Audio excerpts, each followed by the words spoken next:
Hi Henny, how are you? Welcome back to the channel, or if you're new here, I'm Teknikolour. Thanksgiving was just last week, and even though it's gotten quite cold here in New York City, I'm still dreaming of the changing colors and crunchy leaves.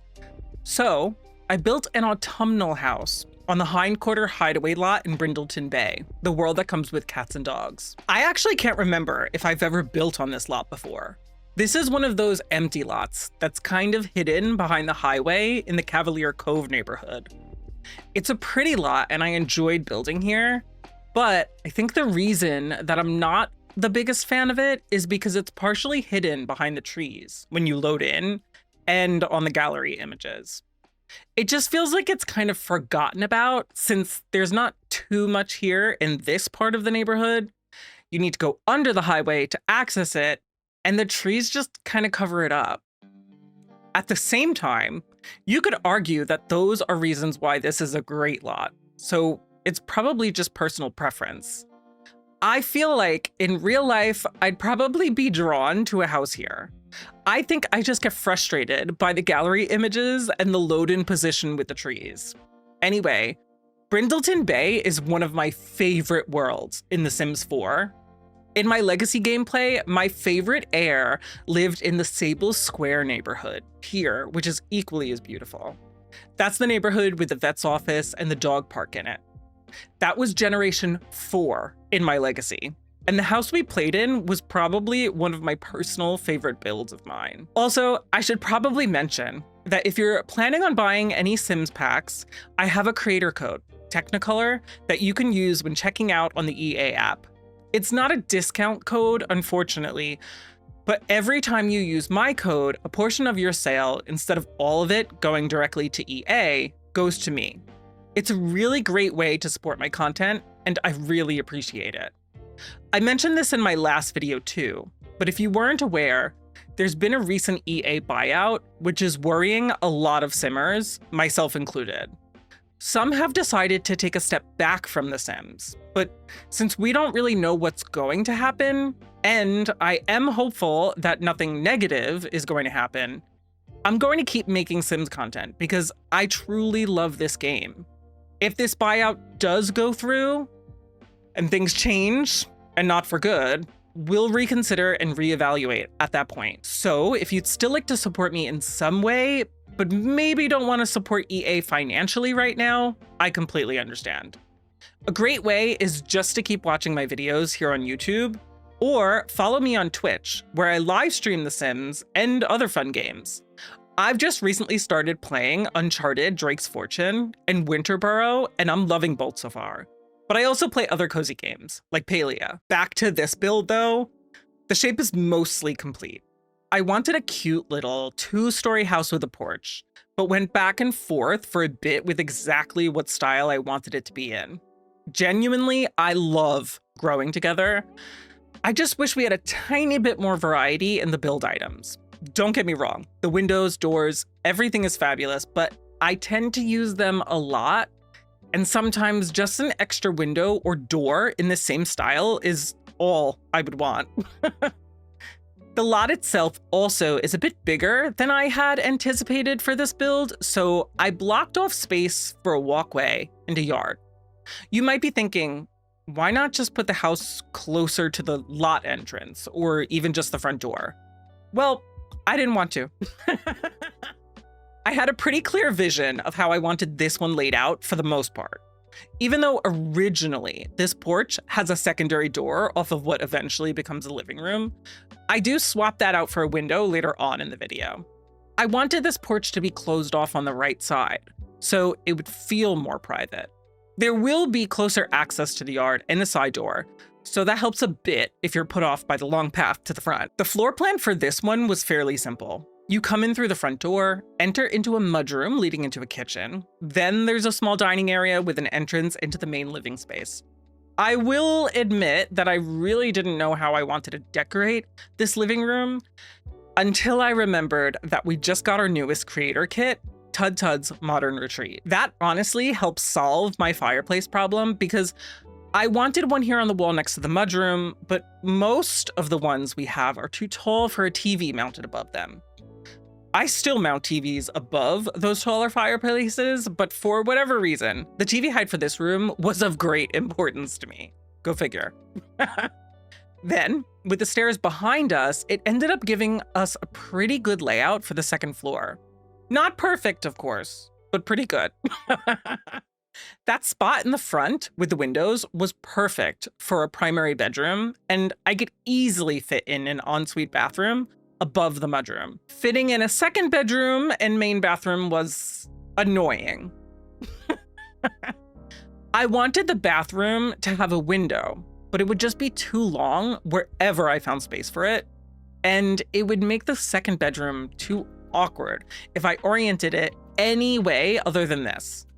I think we do end up making it longer in the end, but it didn't bother me quite as much as it did when I was planning out the space here. If you're newer to my channel, you might not know that I have a big problem of jumping around while I build. No matter what I try, I can never just seem to stick to one spot and stay there before moving on. I'm always like, oh, this would be perfect for the kitchen. Let me put this there. Well, might as well work on this for a bit. Where were we? Oh, right, the living room. I have no idea how builders can just work on a single room and then finish it before moving on. What does that say about me? Generally, I feel like I can stick to a specific task before moving on outside of The Sims. So why am I all over the place when it comes to building in the game? Or perhaps I don't know myself quite as well as I think I do, and I just simply am not good at staying on task. I should ask my boyfriend. As I mentioned before, the new creator kit by Tudtuds legitimately saved the day here. I don't know that it necessarily screams comfy autumn vibes, but it definitely works. I think it's also important to design spaces that you might not expect. Like, the title of this video leads you to expect something specific on the interior, but why should it? People design their homes in so many different styles, and autumn doesn't fit just one. You could have an ultra-modern, luxury, high-rise apartment that still radiates autumn depending on how you've decorated it. Plus, it's fun to turn certain ideas on their head sometimes. For instance, why can't your sweet little old grandma's decor fit in that same floor-to-ceiling windowed penthouse? Maybe, just maybe, grandma likes the modern look of the place, but wants to decorate it all cozy on the inside. That said, this room feels a bit more modern than I even expected when envisioning what I wanted to build. But that's okay. I think overall, this build gives off that autumnal feel and checks all of the boxes that I wanted. Like, you wouldn't just not decorate for certain seasons or holidays if it didn't fit your personal interior design style. Or maybe you wouldn't, I don't know. Sound off in the comments, prove me wrong. Though I do end up bringing in some autumn colors like browns, specifically with wood tones, and oranges. That orange chandelier I put over the dining table, I like it, but oh my gosh, is it exceptionally large. I think it can be pretty hard to design around, but weirdly, it works just great here. Stuff like that. I also went a little wild with those wall panels from this new kit and put them on both sides of that open wall. Then, for each wall tile that isn't connected to the staircase, I just made the walls glass. That way, it helps to separate the two spaces, but still let light in. Speaking of stairs, it took me some time to figure out how to decorate in front of them. I had a console table under the window near the front, so I didn't want to do the same thing here. I tried a bar, which I liked, but thought it would cause pathing issues, so I moved it out to the dining area. Then, I thought I could probably just decorate with plants and see how that went, and I think that was the best solution for this small spot.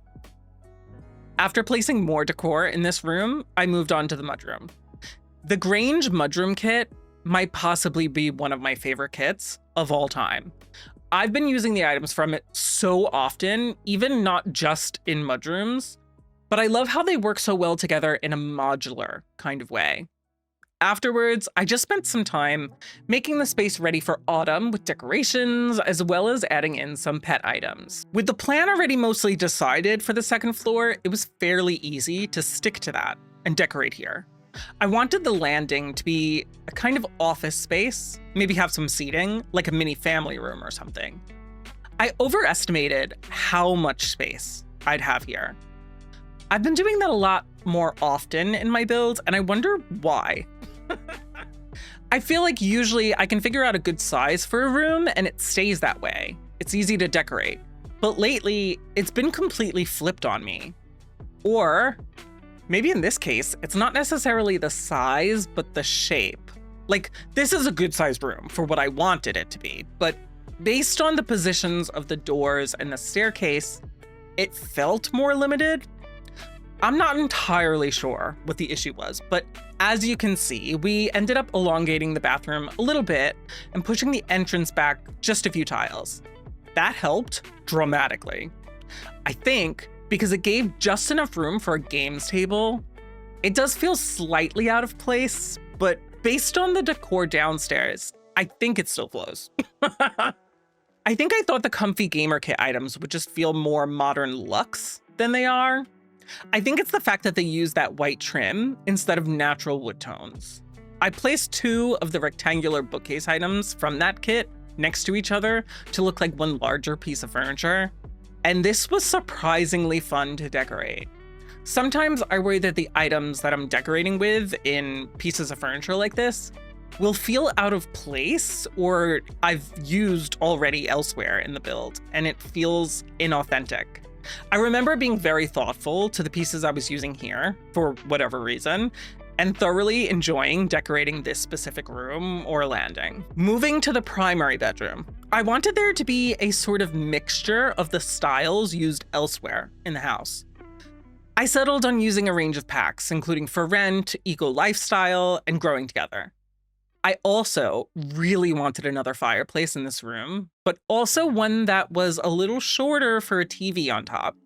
Again, never in my life have I truly cared about the height of the TVs above fireplaces in my builds, but for some reason this build was the exception. I think this fireplace itself is from City Living. I don't remember. The lamp is actually 2 lamps clipped together, one from Adventure Awaits and the other I think from Outdoor Retreat or maybe Seasons.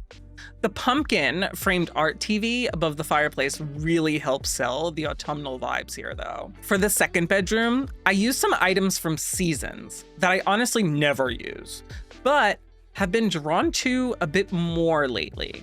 I used this bed recently in a friend's shell challenge and really liked the way it looked. It has a completely different vibe here than it did in that build, so maybe it's more versatile than I had given it credit for. Honestly, it might be that I'm not a big fan of a lot of the swatches of this bed and some of the Seasons items in general. The nightstands, I think, I'll use more frequently. I think I've avoided using them because of the decorations on the sides, but they're actually pretty cute.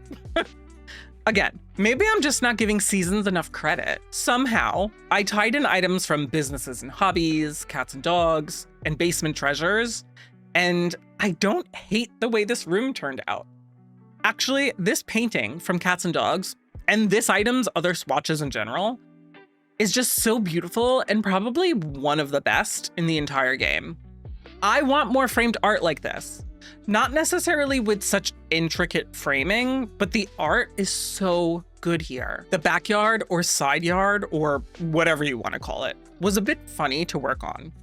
The fenced area felt so large at the start, but then seemed like it was shrinking more and more as time passed while focusing on this area. The flooring that I used for this also worked so well for this build, I was really surprised. Then, since I lined the pathways in the front and side, it essentially designated areas for flowers and landscaping. As y'all know, sometimes this part of builds can be so overwhelming for me to work on because I feel very out of my element. Lately though, I think I can honestly say that my landscaping has improved a lot this year, especially when you consider how much I've been playing with terrain lately, though not in this build. I also used the other new creator kit, Garden to Table by Brazen Lotus, for this backyard. I think the only reason why it works perfectly out here is because the accents of this furniture matches the foundation of the house so well. Also, I think I severely trimmed down this section of the video because I simply spent so much time trying to figure out what trees to use and where to place them. including that big bush shrub thing. I think we used a lot more trees here than I normally do.